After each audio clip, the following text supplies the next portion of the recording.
Who's that coming down the track? It's a mean machine in red and black. Ain't nothing finer in the land. Them drunk obnoxious Georgia men. Go, go! Go, go!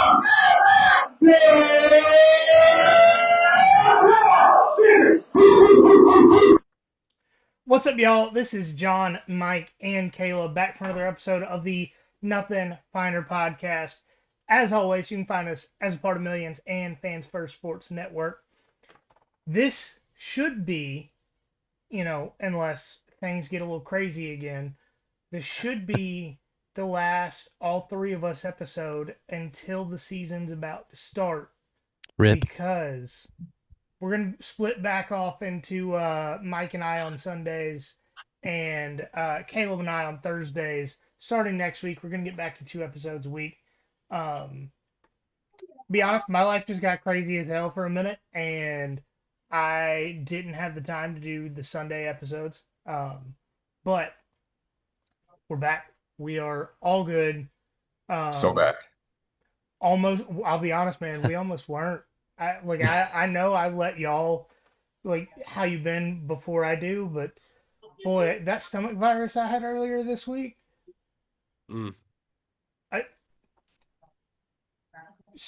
All day Sunday, all day Monday, all day Tuesday.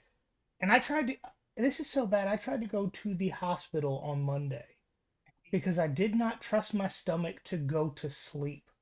Ooh. Yikes. I gotta say, I get something like that every 6 months just from one of the kids or just being around kids. So, another thing to think about for you. Yeah, and then, we sit in the hospital waiting room for 4 hours and I never get seen. So we just leave and Yeah. and I go to urgent care the next morning.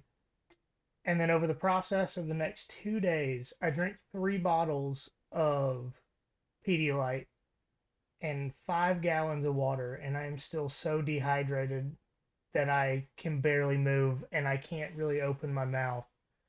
So I went back to urgent care and got an IV, and somehow I'm still not fully hydrated. So that was bad.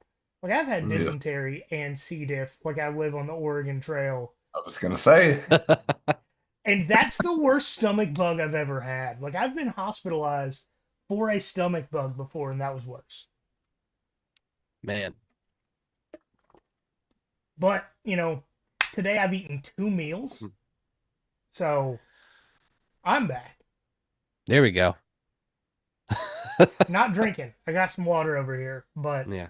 as far as being a real human again, I'm here. You're here. That's good. Well, if it makes you feel better, I'm not drinking either, unless you count cream soda, which I can't say I've ever had before this experience. But Really? yeah, there was a variety pack on sale that included a cream soda, and I was like, well, somebody's got to drink it. I might as well throw it down during the podcast and see how it is. Might hang on to this. Might just hang on to this. Yeah, I'm a fan of cream soda. I don't even know if they make diet cream soda. Because I don't drink full sugar sodas anymore. So I will say this isn't a diet soda necessarily. It's a prebiotic soda, so it's kind of gimmicky. Only 2 grams of sugar though. So okay, that's not terrible for it to be a soda and a cream soda nonetheless. Yeah, for sure. Probably filled with all kinds of other stuff to sweeten it, but yeah, it's not sugar. I'm all right with cancer, but I don't want diabetes. You know what I mean? Facts. And I assume that Mike is talking to one of the kids right now. There he is. There we go. Say his name and he appears. I believe in Michael Dark. Yeah, there we go. Talking to baby for a second.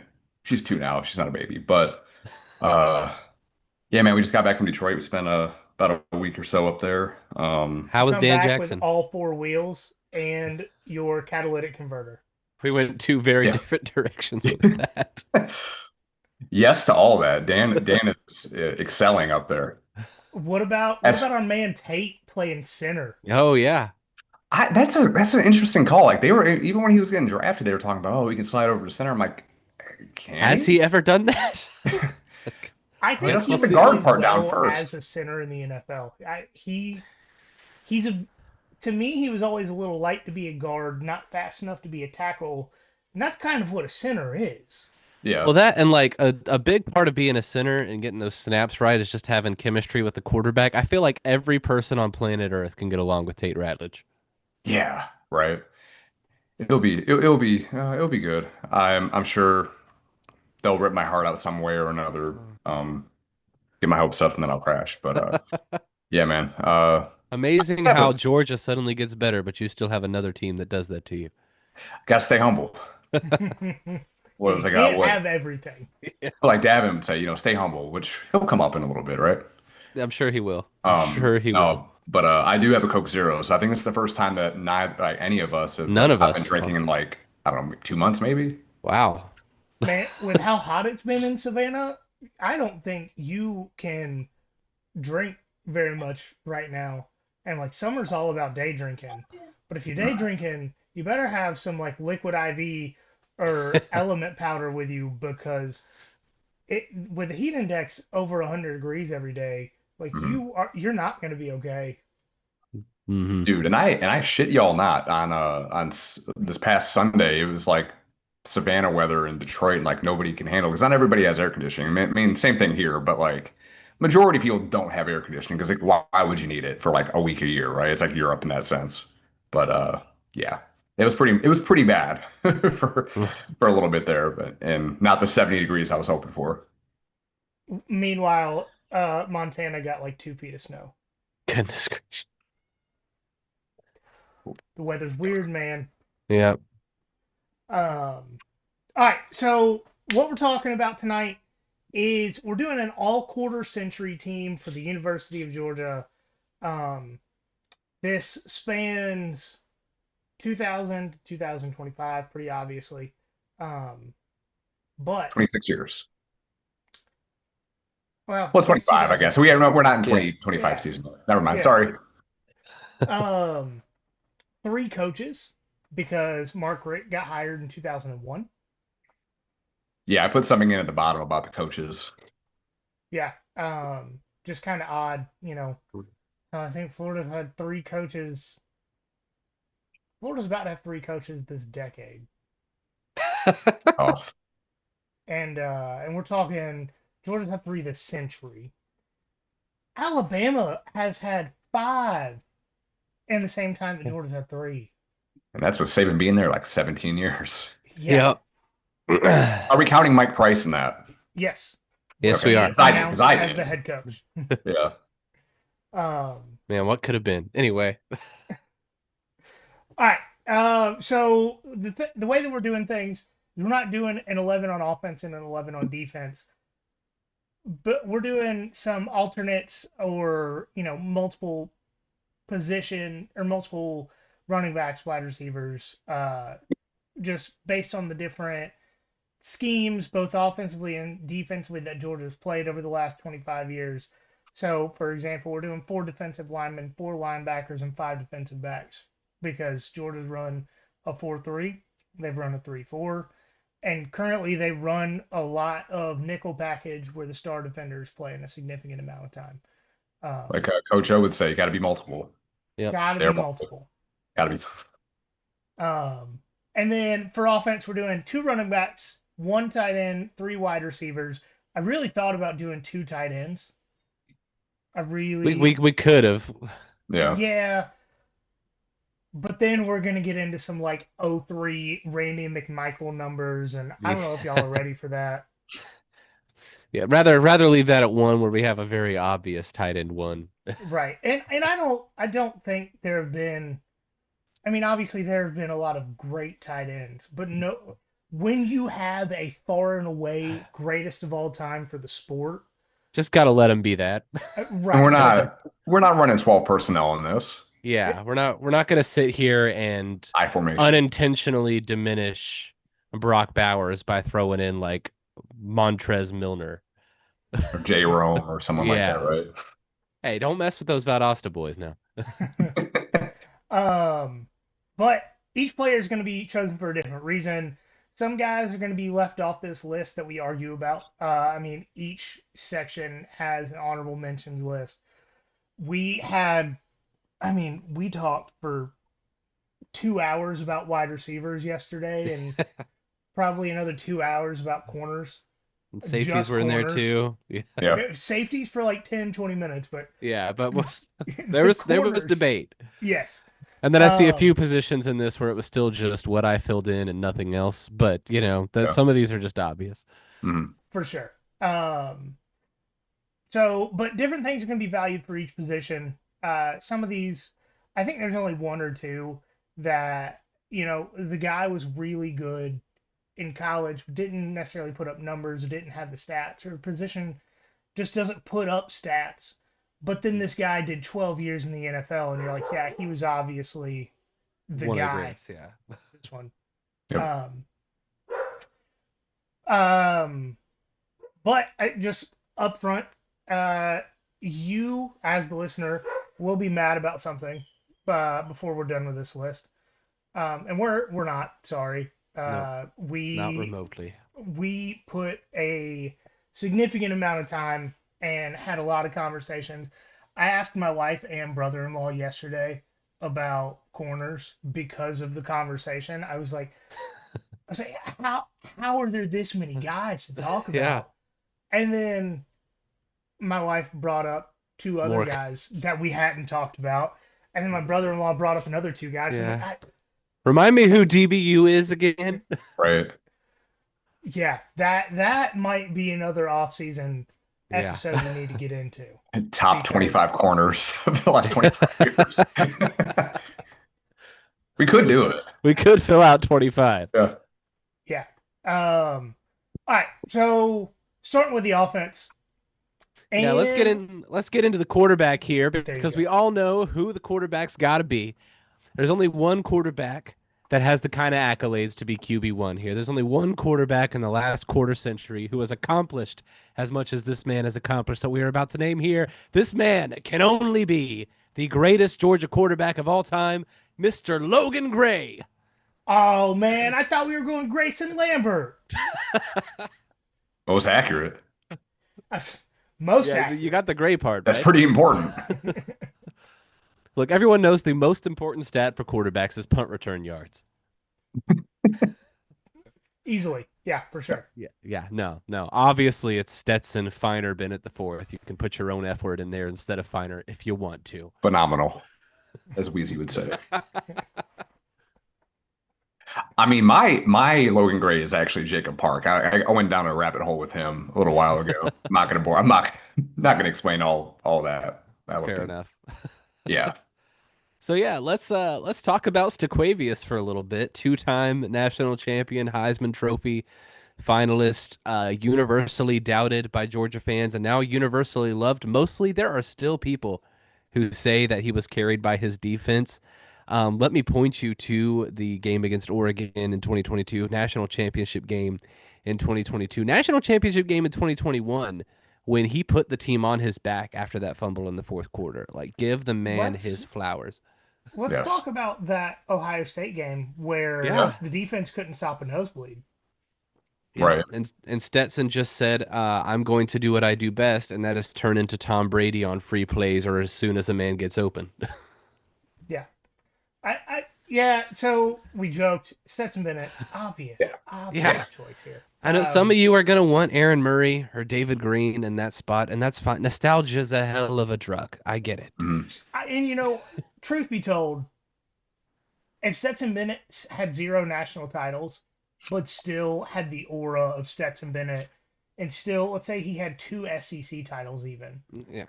I think if he had 2 SEC titles and 0 national titles, based on the numbers Aaron Murray put up, you still go Aaron Murray. Yeah. Yeah.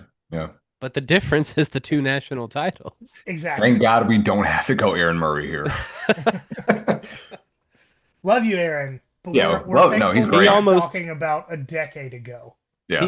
He almost won one if Chris Conley is anywhere near the sidelines. If the ball wasn't batted down. Yeah. True. Hey, Because Chris Conley the just guy in the retired end too. zone was open on that play. The ball Mhm. got tipped at the line of scrimmage. Chris Yeah. Conley did what wide receivers do and catch passes. That's fair. And Could have used that last Georgia season. year. Yeah. Same wavelength. There we go. All right. So we're gonna head over to the first running back, and this is one. So on the list, I have, running back one, running back two. It's not tiered. That's not one starting over the other, and I will say there were about 80 people we could have put here and had a decent argument for. For sure. Yes, but the man, the myth, the legend. We're talking Nick Chubb. Yes. Is the first guy we're talking about. Um, I mean, just what he did from his true freshman season until he and Sony carried each other off of that field in Atlanta was just far and away over any expectation you could have had of a 4-star from Cedartown. But also, first off, all points indicate that even if he had not been injured and missed a year, he was still staying 4 years because something along the lines of his mama would have beat his ass if he didn't get a diploma. So just think if we didn't lose most of a season of Nick Chubb. He would have been up there with Herschel. He would have been. Yeah, he's holding all kinds of yards records. and touchdowns. Absolutely. Because he's like, what was he, like 900 yards behind Herschel? Yeah, it was less than 1,000 yards behind Herschel. Which one extra season would have covered. Yeah. Granted, Herschel did it in 3, but still. Yeah. Yeah. So one of the things that drives me insane the most about Nick Chubb's legacy is that 0-time All-American. He cannot go into the College Football Hall of Fame. Even though,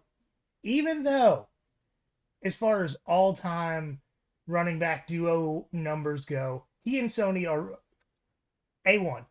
Yep. In the entire history of college football.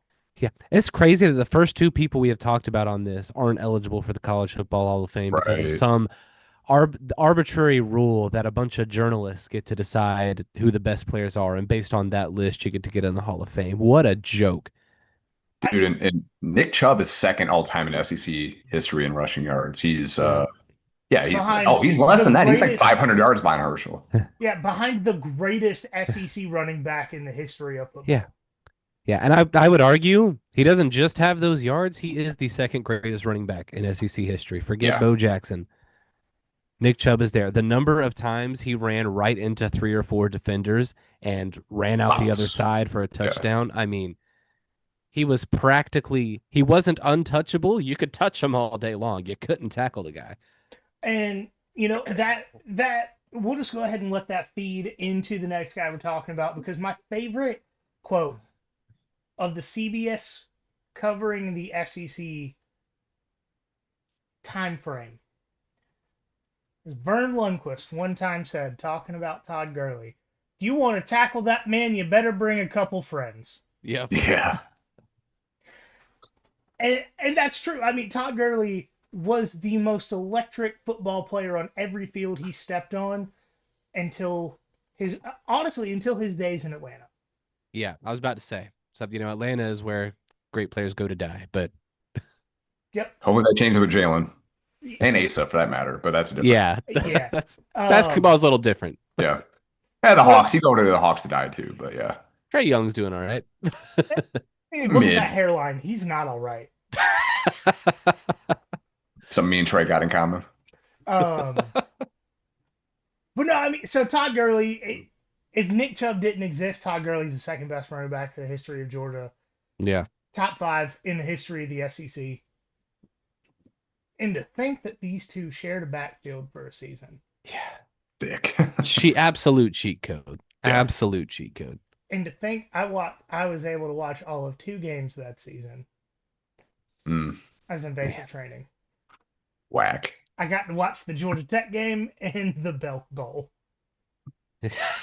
In fairness, how did we have those 2 guys in our backfield and make the Belk Bowl? Oh, I remember now. Hudson Mason was taking snaps. Yep.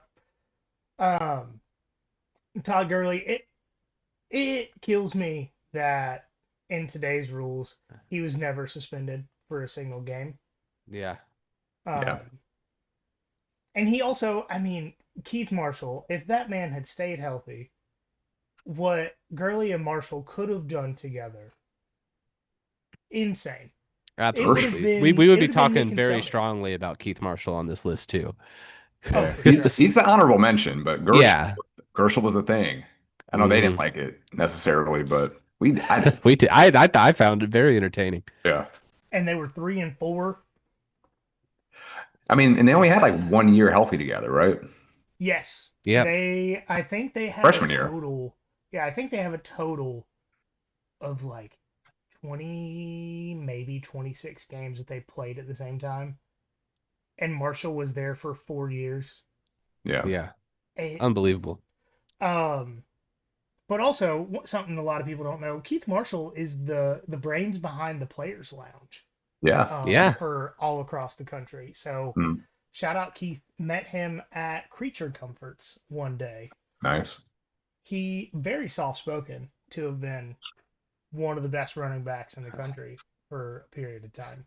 He won. I think I don't know if it's been broken, but I know like when he was in the combine, he won. Not won, but he had the fastest 40, and that Reebok gave him a deal, or Adidas, or somebody. Like it was like a 4.29 or something I gaudy think like the that. fastest ever by a running back. Yeah. Now, granted, he couldn't really cut at that point, but he could run straight line faster than anybody. So for quarterback, Stetson, running back, Nick Chubb, other running back, Todd Gurley, and who's our Three guesses who's our tight end. Oh, I'm listening. Nope, nobody wants to say it. Wow.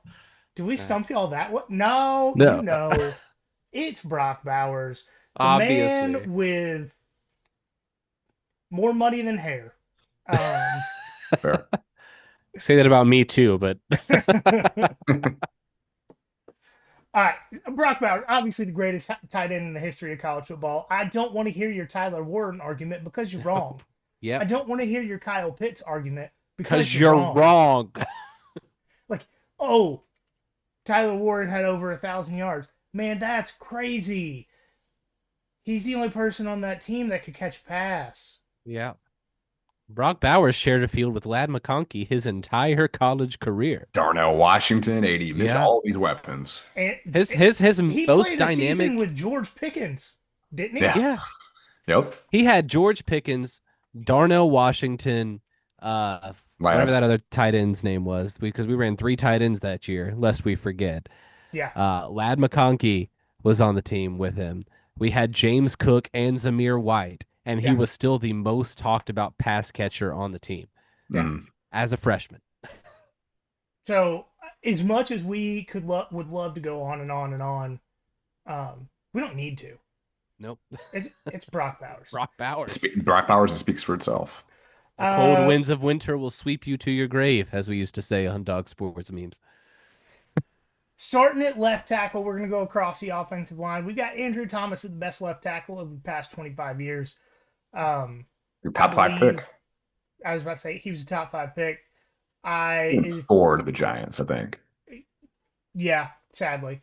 If I'm remembering correctly, in college, he allowed all of like 3 sacks. Yeah, something ridiculous like that. Playing left tackle against the best teams in the country. Just insane what he did. Left guard, Max Gene Giles. I don't have any stats to back this up. Yeah, well, sometimes your best offensive linemen are the one you don't notice. Right. Yeah. Yeah. If you're concentrating on a guard and he doesn't have his own podcast, then up down sideways. Yeah. What are you doing talking about a guard without a mullet? Like, come on, man. Right. Yeah. We'll get to him. Center. Cedric Van Pran. SVP. Few guys could have gone here, but a few guys. The reason that I personally went Cedric Van Pran is because you never realized how important the position was under Kirby Smart until Cedric left. Yeah. And the drop off of guys behind him, you were like, oh. I get it now. Yeah. And these are guys that were both drafted. Like these, I want to say both were like top 5 round guys as centers, which is Yeah. impressive. A lot of centers go undrafted and then sign and work their way through camp. So they're great. They're not Cedric. No. Right guard. And this, I think there are a number of guys you put in here, but we've got Tate Ratledge. For the memes. As I say, vibes. Vibes are high. Yeah, immaculate. So, right tackle, Isaiah Wynn. He's another first round pick. Yep. Yeah. Very early first round pick. As a right tackle, which doesn't happen very often. Yeah. Just another phenomenal guy. Wide receivers. Here is where you're not going to like us. Yes. All right. So if you're a modern Georgia fan, especially somewhere around our age group, I think we span close to 10 years, or no, like 8 years between 3 of us. Something like that. 90s babies. Yeah. Yeah, basically. 90s kids. You're probably going to be upset at this list. First wide receiver we have. This man is the only wide receiver to ever catch for more than 1,000 yards in the history of the University of Georgia, and that's Terrence Edwards. You can be mad that it's not George Pickens or AJ Green or someone like that. Who, by the way, both of those guys, just spoiler alert, are honorable mentions on this list. Yep. Sorry about it. I get that they had a lot of stars next to their name, but we're talking about what they did at Georgia. Right. And Terrence Edwards, statistically, the best wide receiver to ever play at the University of Georgia. Yeah. I don't care about he didn't have as many touchdowns as other guys. Be honest. I don't. Yeah.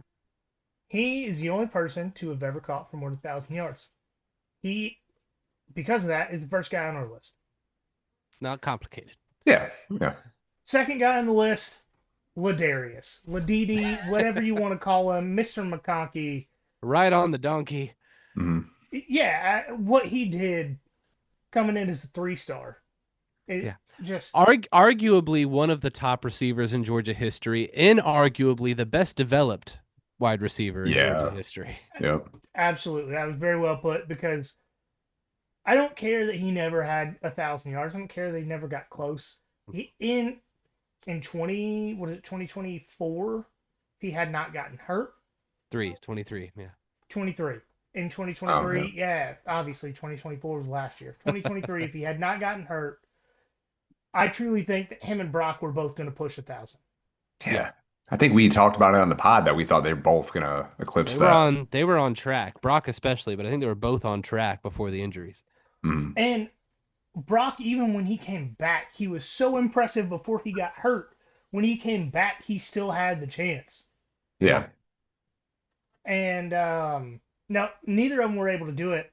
But Ladd, I can show you 3 plays from Ladd McConkey, and you will say he's the greatest wide receiver to ever touch football. Yep. The scramble against Florida State. Yep. Absolutely. I was hoping that was on this. Yeah. The play against Oregon. Yeah. Yep.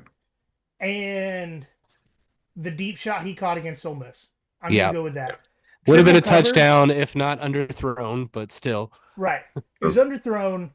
He's triple covered. He still gets it and fights through for a few more yards. And you're like, that man is how tall? Right. Wait, how much? Yeah. Gritty lunch pail kid, man. What can we say? The greatest of the gritty lunch pail kids, for sure. I can tell you right now, Bill Belichick is so angry he's not still with the Patriots when he could have drafted Ladd. You still got a year of eligibility and want to come to North Carolina? The answer to both of those is no. No. Did we talk about doing an all gritty lunch pail coach's son team at some point? Or did we decide against that? I think we decided against that. I think we did, but I think we also thought that we were going to be called racist by people that don't understand the joke. The joke, Right. yeah. Although Jackson Muschamp starting quarterback would have been something to talk about. Stetson holds kicks for that team. Well, fair enough. I didn't know if he evolved beyond that, but if Ladd didn't, Stetson obviously didn't. Yeah. All right, let's get into this wide receiver 3, who is one of my favorite players of all time. So I'm glad he made this list. This is our good friend Aaron Murray's favorite receiver, probably. I don't know. I haven't asked him. Tavares King has made the list. We're in number 12 as a receiver, which is not a very common number to run into. But dude was absolutely goated. Didn't get a ton of touchdowns, which we talked about when we were putting this together. But this guy was always there in the clutch. When I rewatched the 2012 SEC championship game, the only reason we were even close to the end zone at the end is because Tavares King was there making plays. Yeah. Didn't he catch like a 15-yard pass and break a tackle and get like 30 on that drive? He sure did. Yeah. He sure did. Yeah. And that's just the kind of guy he was. You want to talk about guys who work for every yard they can get. Tavares King was that guy from the moment the ball was snapped to the moment he hit the ground. And so Tavares King, we kind of talked about it. He doesn't have a lot of touchdowns in his career. You know who he shared the field with? He started his career on the field with A.J. Green and Noshawn Moreno. Yeah. Both honorable mentions, by the way, for this list. Easily could have been on it. Yep. And then when those guys left and he got the spotlight, these two guys, we've already mentioned them before, showed up on campus. And Todd Gurley and Keith Marshall, he didn't have a chance to get in the end zone. It's not that. Yeah, Malcolm Mitchell also showed up around that time, Yeah. and he was kind of a touchdown hog. Close personal. Well, not close. I know the guy. Yeah. So I mean, never had a chance to get in the end zone, but that doesn't even matter. Yeah. He was the closest wide receiver to eclipsing 1,000 yards until Brock Bowers had 986 a couple of years back. Yeah. And this is a guy that nobody talks about. He also had a decently long NFL career with the Giants. Yeah. Very quiet, under the radar, but still making some clutch plays. Back when they had Eli, like not dumpster Giants, but back when they were actually talked about in the playoffs, you know. Yes. All right, so we're gonna get to the honorable mentions with running backs: Stoney, Noshawn, healthy Keith Marshall. Pretty clear there. Center David Andrews went undrafted. Just retired too for like 20 years in the NFL. Wide receivers: George Pickens, A.J. Green, A.D. Mitchell. Some people are probably going to be upset about A.D. Mitchell here. I don't care. He's a Georgia guy. He is a Georgia guy. Damn good dog. Yeah. What he did in those 2 years. I truly believe he was born in a clutch factory. Yeah.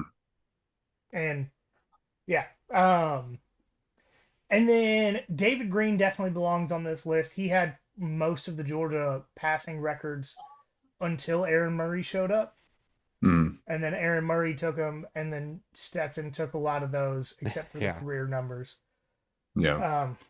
But so that's our honorable mention list. If we forgot somebody on the honorable mention list, reach out and let us know before we post the graphic for these on Instagram.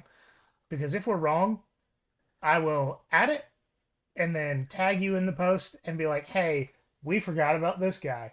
Aaron Murray's obviously on the honorable mention list. I don't know how we missed that. We talked about him so much already. I mean, we've mentioned him a few times. Right. Yeah. Honorably, one might say. Yes. Yeah. Yes, for sure. So we're gonna move on to the defense, and this is going to be a lot of the 2021-2022 guys. Spoiler alert. As it should be. But some other guys sprinkled in throughout, and then the honorable mentions is a lot of guys not on those teams. Yeah. So Jordan Davis. Obviously. Duh. Yeah. Yeah, I think you could actually make an argument that he's the best nose guard to have ever played at the University of Georgia, and I know they had guys do 20 years in the NFL. Yeah. Nobody did what Jordan did. He had a rushing touchdown. Nobody Yep. was taking on 2 or 3 blocks at the same Yeah. time and giving your linebackers the ability to do what they were able to do. With That's Jordan the thing Davis. about him too, and that's the thing about a lot of guys on that team, but especially Jordan. He was not a stat chaser. He was what's going to make the team the most successful on this play guy. I want to say like 21. He only had like 15 tackles, or maybe less than that. Like it wasn't that much. That's why when we had that like grassroots Heisman campaign for him, people always say, "Well, the stats aren't that great." Like he's not a stats player. You don't look at the stats for him. You look at the way he creates havoc for other players to do their job. If there's like a blocks eaten stat, he would probably would have led college football. Absolutely. Yeah, like Jordan Davis legitimately took on 2 blocks per play. And if they avoided Jordan Davis, he was like, "Oh, you think I'm big. You don't realize that I'm quicker than you as an offensive lineman." And then he would hurt somebody in the backfield. It let Jordan Davis get ahead of steam. I mean, there's a couple of plays of him chasing down the quarterback from behind. Yeah. Talk about nightmare fuel. Good Lord, to get someone 6'7", 400, not 400 pounds, like 350, just run like a gazelle. Oh, yeah. Running a 4.8 down the field at you while you're trying to cut and miss somebody. Speaking of that kind of athleticism, though, Jalen Carter next to him. Also very fast, yes. If Jordan Davis don't get you. Yeah, I mean, Jalen Carter is just a freak in the nicest way. Yeah. Like, in the most complimentary way possible. There are very, very, very few humans like Jalen Carter that have ever been born. You know who I just thought of to compare Jordan Davis to, who I'm really disappointed I had not thought of before? Vince Wilfork. Cool. Yeah, just about to say it. Yep. How? I'm mad about that. Been talking about Jordan Davis for years. Never thought about it. Anyways, I think Jordan Davis might be better. Yeah. In college, at least. I don't know. I don't remember Vince Wolf. He went to Miami, right? I think so. But Vince, even in the NFL, wasn't like, if Blake got behind him, he was like, "Oh, y'all have fun." Vince was like 450 pounds his last couple of years. But man, riding a horse with the overalls on, top tier. Yeah. Jalen Carter, I mean, moments. We're also talking about doing a top 25 moments list for this century for Georgia football. Him Simba-ing. Dirty Dancing-ing. Yes. Jaden Daniels. And Jaden Daniels is so shocked that he is laughing. Yeah. At one of the best moments in the history of the sport. Because we were all like, no. Like, everybody was worried that he was going to get everybody was worried he was going to make the WWE look tame. Yeah. Because we know Jalen's an animal. We also know he gets a little carried away. And he got a little bit of anger issues. Yeah. And he was all right, though. Put a Jaden Daniels head-sized dent in the turf at Mercedes-Benz. All right. Next guy we're talking about, David Pollock. You can't not put the guy on this list. No. We've got him at defensive end. Defensive end, edge, kind of interchangeable for this purpose. Yeah. He played some linebacker, too, especially in the NFL. But he was a defensive end. He's a 3-time All-American, I believe. Yeah, him and Herschel. Yeah. No, 3. There's 3 then. I'm pretty sure there's just 2. Pretty sure it's just him and Herschel. I think Stinchcomb was only twice. I'll Google it. Okay. I mean, David Pollock, one of the reasons that we think number 47 for the defense should be an honorary number. I mean, we talk about that, I feel like, every offseason, is that Georgia needs to lean into that just a little bit more. Yeah, Stinchcomb only had 2. He was first team 97 and consensus 98. He was an academic All-American one year. That's what we're talking about, right? Third. Yeah, obviously we're here to play school, y'all. Yeah. Well, Matt was. Yeah. Really? Nerd.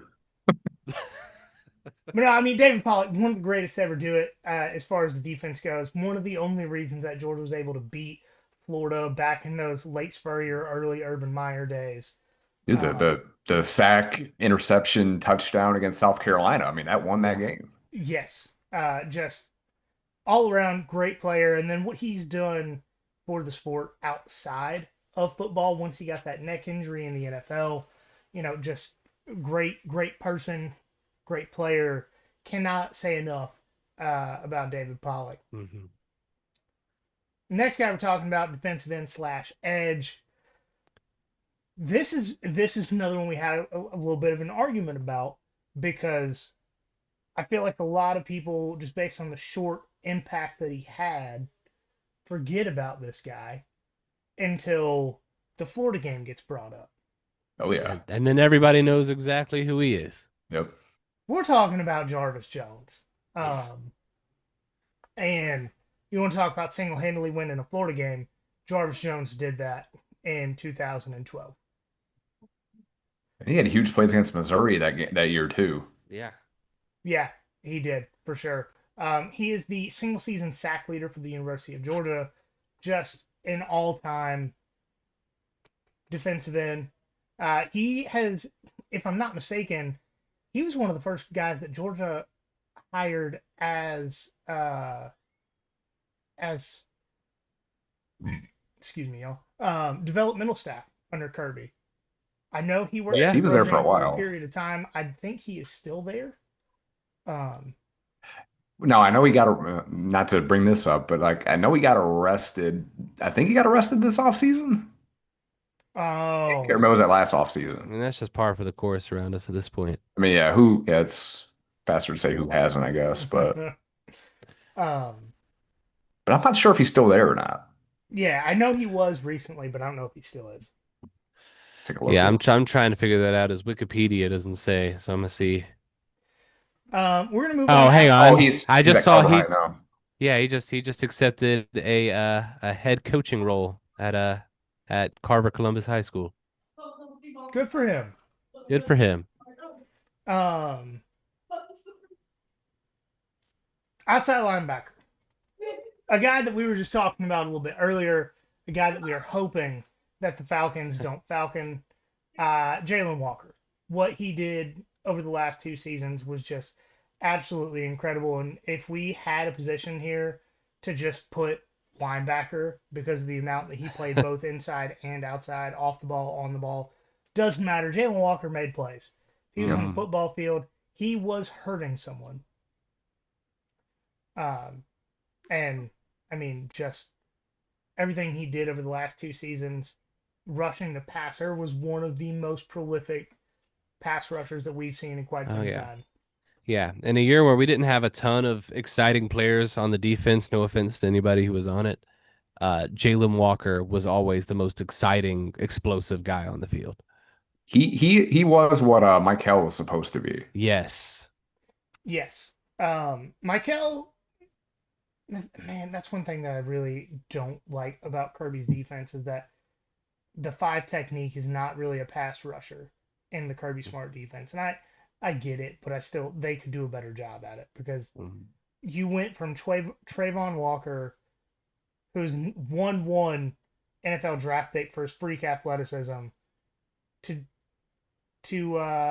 Michael Williams, and neither of those guys put up crazy sack numbers. Yeah. No. But that's beside the point. Outside linebacker, and this is N'Kobe also played inside or on the ball and off the ball. But there's no set positions on this Kirby Smart defense. No. There's really not, especially within that group of linebackers. It changes legitimately play by play. So N'Kobe obviously is on this list, but one of the greatest linebackers to ever play at the University of Georgia. There's a reason that he went as high as he did in the draft. There's a reason that in his second year in the NFL, he's the play caller on the defense for the Eagles. Always the smartest guy on the field. Yep. And then we're going to go inside linebacker here, Roquan Smith. If you're going to make an argument for N'Kobe to not be the best linebacker to play at the University of Georgia, it's because you're having a conversation about Roquan Smith. Facts. What Roquan did in that 2017 season was so special that as a linebacker, he was top 10 in Heisman voting. Yeah. I became concerned for a player's life every time he hit them. That Mississippi State play. Oh. That's all you have to say. Yeah. With some of these Georgia Just remember that time. Like, scroll all the way back in Georgia's Instagram reels to that 2017 edit they did of the whole camera shaking as Roquan takes that guy to the ground. Yeah. And then he did his, like, the ice in the veins. Speaking of that game, honorable mention Terry Godwin. Anyway. Yeah, no, wait. All right. Y'all see the honorable mention list on Instagram because as we're having these conversations, they keep coming up. Boss Bailey is another inside linebacker. And I'll be honest, Boss Bailey was for my memory as a Georgia fan. So I'm hoping you guys can put some insight in here. You know, I can't bring insight about the stats. I just remember watching the guy and feeling like he was always everywhere on the field.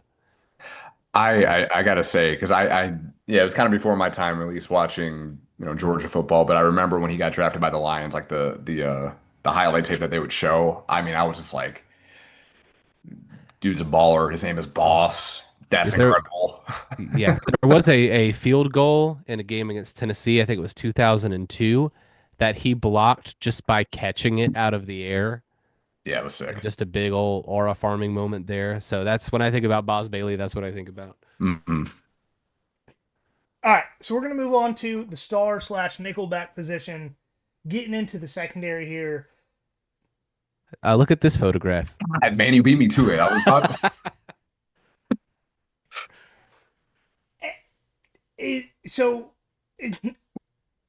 There's not a conversation, is there?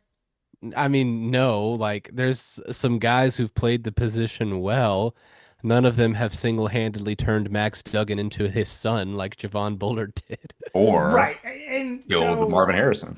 Or Marvin Harrison. Dude, I don't know. Picture.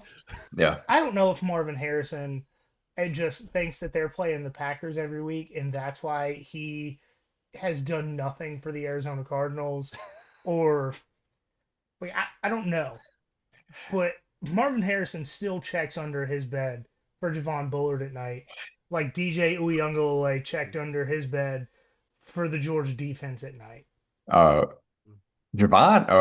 Marvin Harrison put on 30 pounds of muscle and looks just like Jack now because in case he sees Javon Bullard out there. Yeah. I bet that neck's still skinny. Better get a thick neck, boy, because your light's going out. But no, I mean, Javon Bullard, we're talking about just 2 back-to-back games.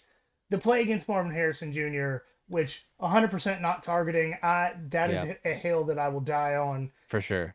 Yeah. And then in the first half, before he dislocated his shoulder, he had 3 turnovers in the national championship game. Yeah.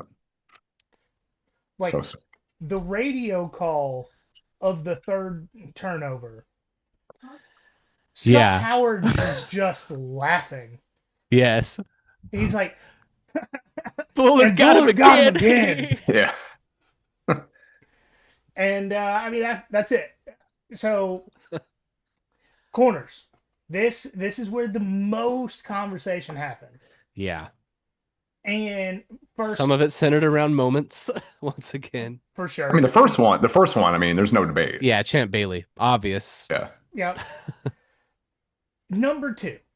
So I'll give you the list of guys that we talked about for this because they're all honorable mentions too.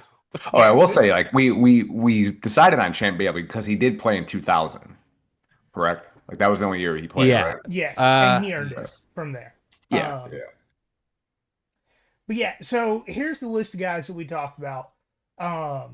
We talked about DeAndre Baker, Eric Stokes, Keely Ringo, Dalen Everett, specifically playing the University of Texas.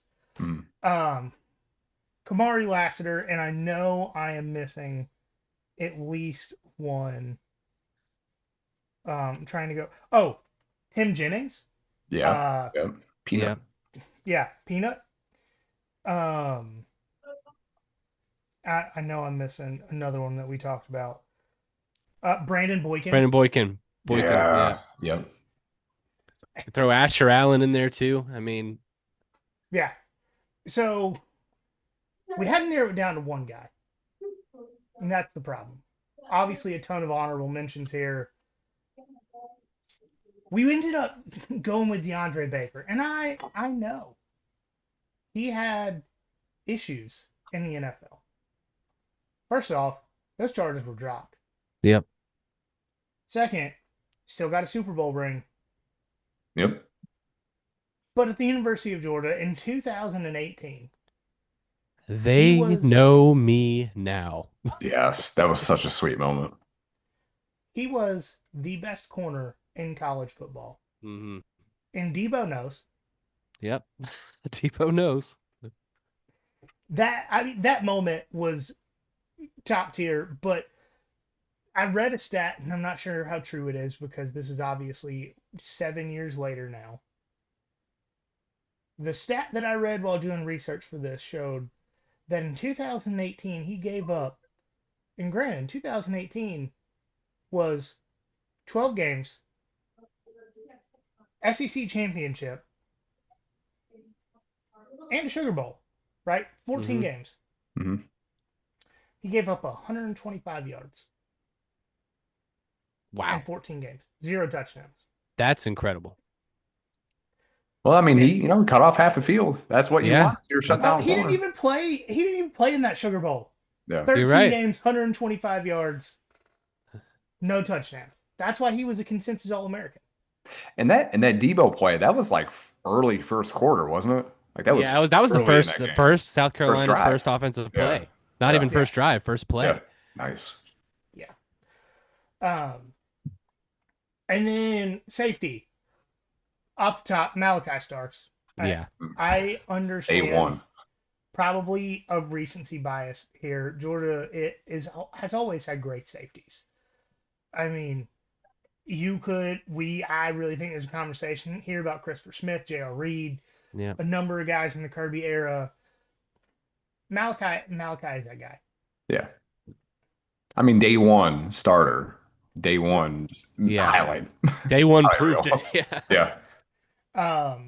The second guy is another one that we had a lot of conversations about because in the last 25 years, Georgia's had guys like we talked about, Christopher Smith, J.R. Reed, Bakari Rambo, Dominic Sanders, so many players that we could talk about for this other safety spot.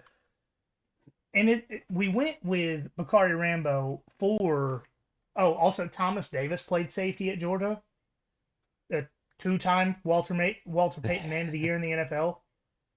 Played People forget. right. The linebacker for the Panthers for the longest time played safety at Georgia. Yeah. Who was also a consensus All-American at safety. So we ended up going with Bakari Rambo, 16 interceptions, tied for second all-time. First team All-American, first team All-SEC, second team All-SEC. He was just consistent. Yeah. Just had the throughout his career. accolades. Yeah. Mhm. And on top of that, he had the moments. I don't remember who it was against, but right at the goal line, pulling the ball out of a running back's hands and taking it to the house the other direction. Yeah. I don't remember it either. I just remember the moment. I don't remember the play. I'll find it. But that Feel like that was Tennessee. That would I make it wanted to even say sweeter. Georgia Tech. Yes, that. Yeah, but that Not sure. yeah, but no. So we got to go Bakari Rambo. And to get into the honorable mentions, I know I've already talked about a lot of these guys. We got Dominic Sanders, Thomas Davis, Eric Stokes, Keely Ringo, Dalen Everett, specifically Versus Texas only. Yeah. And part of that, obviously, it's a little bit in jest, but he's still on the team, so he can't go there quite yet. Trayvon Walker, Quay Walker, Devontae Wyatt, basically anyone from the 2021-22 defense and any linebacker in the Kirby Smart era. Kamari Lassiter, I see blue, just blue. Greg Blue. Greg Blue. Greg Blue. I was about to say, I just see the word blue. I mean the color. Christopher Smith, J.R. Reed, Dan Jackson. Oh yeah, how do we miss that on the Oh list? no. Sure. Sorry, Dan. We're gonna get into special teams here real quick. So kicker, another conversation here. Yeah, believe it or not, because Hot Rod obviously would understand and we deserve a spot on this list. But Brandon Coutu exists. Yeah, That's long the reason. NFL career, Brandon Yeah. Coutu. So long NFL career, but he, if I'm remembering correctly, and we didn't look up the stats on this, but he may not have had the leg that Hot Rod had. Hot Rod also obviously multiple more than 50-yard field goals, but Brandon Coutu was more consistent inside of 50. I believe that's right. I'll have to pull up his stats. The one thing I liked about Brandon Coutu, 'cause I was as a young lad watching football for the first time. He was the kicker when I really first started getting into it. Um, when I first started watching football, he looked like Crazy Steve from Drake and Josh, and so I just kind of picked up on that. He had a 2006 where he was 10 of 11 on field goals, 17 of 17 on extra points. I think he never missed an extra point his whole career, which these days isn't that impressive, but it happened more than you would think. Yeah, he missed his last 2 years. He missed a total of 6 field goals. Kind of had an off 2007, but really, really solid, consistent kicker. For punter, Jake Camarda, the dude was a weapon. Yeah. Also, Brett Thorson's still on the team. Yeah. For returner, we have Isaiah McKenzie, the only guy this Joystick. century at the University of Georgia to return 2 touchdowns in 2 separate seasons. Hopefully, no one forgets. Meaning 2 touchdowns one season, 2 touchdowns another season, not 1 per season. Let me just want to make that clear. Okay. Yeah. And he was the only weapon on that 2016. Or no, I mean not the only weapon, but like receiver wise, he was the only guy on that team. Yeah. He's the only one that got drafted from that team, or that draft after the season. I was gonna say, hopefully, no one has forgotten because I'm sure Kirby would bring this up. The game they wore black against ULM, he had a return in that game. Yeah. They beat the hell out of ULM. Who wants to wear black again, guys? Punt block, and obviously this is not a position. Just wanted to bring it up. This is why we didn't have Dan Jackson in the honorable mentions. That's the he's reason. here. Yeah. Dan Jackson. I think he's the only guy over the last decade to do multiple punt blocks. You don't want to see that streak of white coming towards the punter. It's the last thing you want to see. Field goal block, and obviously not a position. We know that. Lorenzo Carter, just specifically for the 2 or 3 he had in 2017. Rose Bowl specifically. Yeah. Yes. That was a big one. You could honorable mention for that would be Jalen Walker as well. Not Jalen Walker. Jalen Carter. Yeah, he did get a lot of those. Yeah. Honorable mentions for special teams. We've got Hot Rod at kicker, Brett Thorson at punter, Brandon Boykin on returns, and then Logan Gray, baby. We got him in here. He's like Harambe. The meme will never die. And then, all right. So, Mike, I think this is what you were putting in here right before we got on. Yeah. So if you're just talking about coaches, obviously Kirby's your coach for the All Century team, right? Of course. But honorable mention, Mark To Rich. the other 2. Yeah, the other 2 that they had, the 3 coaches they've had this quarter century, and I put it in there because Georgia's only had the 3 head coaches since 2000. Interestingly enough, Georgia's only had 9 coaches since 1936. So that's pretty cool. But just in this quarter century, Florida's had 7 head coaches, not counting interim guys. 7 hired to be head coaches. Tennessee has had 6. Bama's had 6 if you count Mike Price. Which obviously we do. We do, of course. The Price Auburn's is had right, 5. man. Yeah. Auburn's had 5. It feels like way more than that as of late, but it's 5. Tech has had 5, and then just for some national stuff, Notre Dame's had 5, Michigan's had 5, Ohio State's had 4, South Carolina has had 4, and somehow Texas has only had 4. I guess That doesn't sound right either. Mac But being Mac there for Brown so was long helps. Yeah.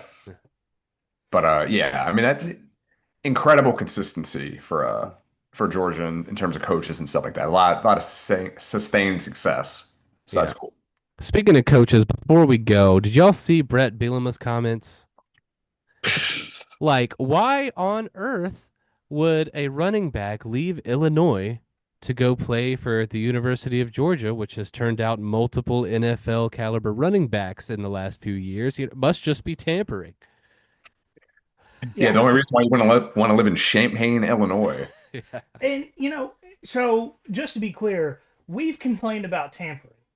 Yeah. We complained about tampering in the way of Bear Alexander was in LA 2 hours after he posted or after he went into the portal. The flight from Georgia to LA is more than 2 hours. Yeah. Yep. We talked about Jermaine Burton, not because we necessarily wanted to keep him on the team with the way he behaved after he left Georgia, but just the fact that he went to Alabama, right? Yeah. There's a picture of him and Nick Saban having a long conversation on the field after that national championship game. And 5 days later, he's in the portal, and a couple hours later, he is already visited and committed to the University of Alabama. Yeah. You have all those guys that were true freshmen, never played, got in the portal and committed to Auburn like 2 hours later last year. Mm-hmm. That's confusing. But for John McCray to enter the portal and 12 hours later get on a plane to Athens, which he thought was really short. Have you been to an airport, Brett? Like, well, I could go get a commercial flight right now that would take off in 3 hours. Right. Like, you have to call up the airline and like talk to a person and get tickets, right? Yeah. Takes time. And if he had, it confuses me because the timeline, 12 hours until he got on the flight, that gives Kirby a minimum of 8 hours to call and be like, hey man, we really love for you to come down here. We'll send a plane, we'll buy your ticket, whatever it takes, man. Just come hang out with us, talk to your family, let us know. And then he calls his mom and his dad and his agent, and he's like, hey, Georgia just offered me, they want me to come down and visit. What do you think? Yeah, you should go. All right, I'm going to pack a bag, drive to the airport, get on the plane. You can do all of that in 12 hours and still take a nap. Yeah, easily. And Brett's going to complain. Well, that's what you do when you're running a poverty franchise. All right, well. But yeah, so that's going to do it for this episode of the Nothin Finer podcast. One last quick thing, because, it's been a while since we recorded and we've kind of done our best to stay on topic. Shout out Nick Chubb for signing a contract with the Texans, going to a playoff team, and one of the areas they struggled the most last year was to run the ball because everyone just forgets that Dameon Pierce exists as soon as he's on the team. I don't quite understand it. Dan Mullen did the same thing. But they got Dameon Pierce and Nick Chubb. I think it's going to be a great backfield. Y'all know I'm high on C.J. Stroud. The Texans should be a very fun team to watch next year. Mm-hmm. Absolutely. Might be a bandwagon team of mine for the NFL. So yeah, love that for Nick. That he's, after he treated a team right that didn't treat him right, he's going somewhere where he's getting paid and can actually win football games. Yeah, he's out of Ohio. That's a win right there. That is a big where win. He would have won. Follow us on social media if y'all want to see the graphic that we're going to put up about this. I think we're probably going to have like a whole ass page of honorable mentions if we're being honest. Yeah. But follow us on social media. Instagram's at nothin.finer.pod. Facebook, YouTube, TikTok. I think that's it. Just search us. You will find us there. Twitter's at FinerPod. And most importantly, now that we are back, we're doing 2 a week. We're super excited to be back in the swing of things. We're doing some Puncher's Chance interviews here soon. Y'all remember there is nothing finer in the land than a drunken Max Georgia fan. Logan Gray for Hall of Fame.